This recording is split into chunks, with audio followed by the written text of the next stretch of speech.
Guys, um, I know that I talk about the Antichrist a lot, and I would like to give you guys a little insight on my own background to why I feel the way I do. Um, when I was about 7 or 8, my eldest sister, who was like 11 or 12 at the time, she's the one who told me about the Antichrist. She told me that there's a man coming and that he's going to be evil and he's going to make people take the mark of the beast and that he's going to cause God to come back and Judgment Day is going to happen. And Judgment Day terrified me. So my thing was, the whole story really terrified me, but my thing was to pray and ask the Lord to reveal to me who this man is, because I want to know, because my sister kept stressing that he might already be here. um so I did pray and I asked the Lord to let me know who he was.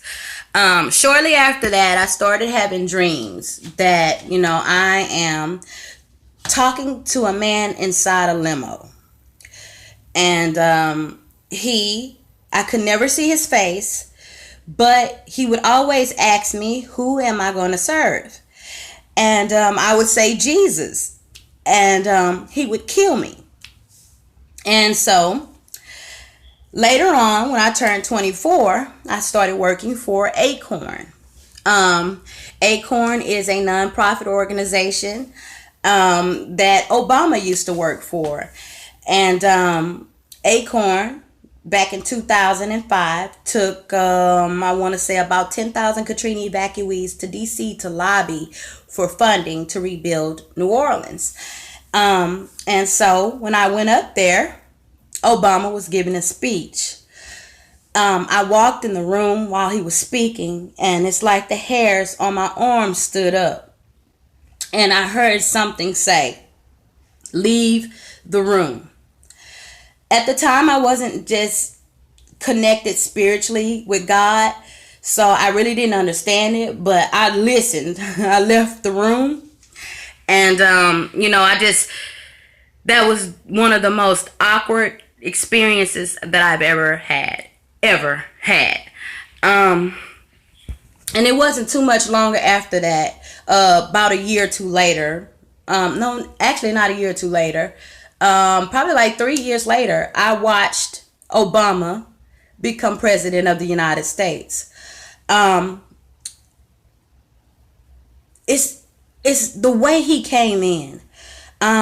For me, it was a lot, because I'm thinking of what happened when I was in DC, and the stories that's coming on about him covering up crosses, and he's a Christian one minute, but then he's a Muslim the next, and it's like, and his whole homosexual agenda.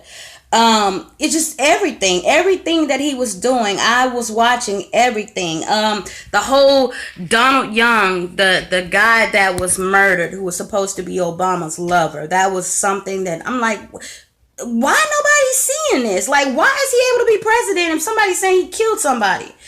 And it's like everything was just getting swept under the rug. When I talk to black people's like, he's our president, he's black, you can't. And it's like, and I had just went through this whole thing with the mayor of New Orleans, who is Ray Nagin, who has been indicted as of today. But they were re-electing Ray Nagin only because he was black. So I was already frustrated about it. And then for Obama to come and the same thing happen was a lot.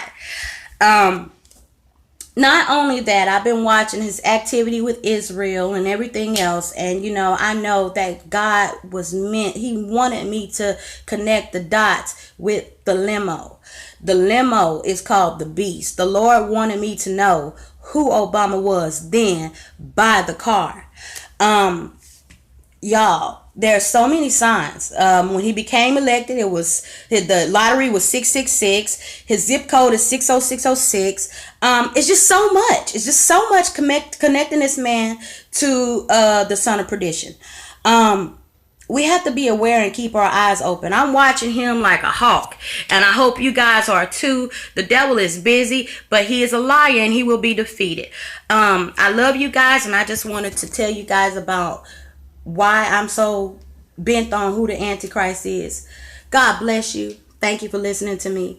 Oh, yeah. And the only man that comes in my dream these days asking me who I'm going to serve is Barack Obama. God bless you and thank you for listening.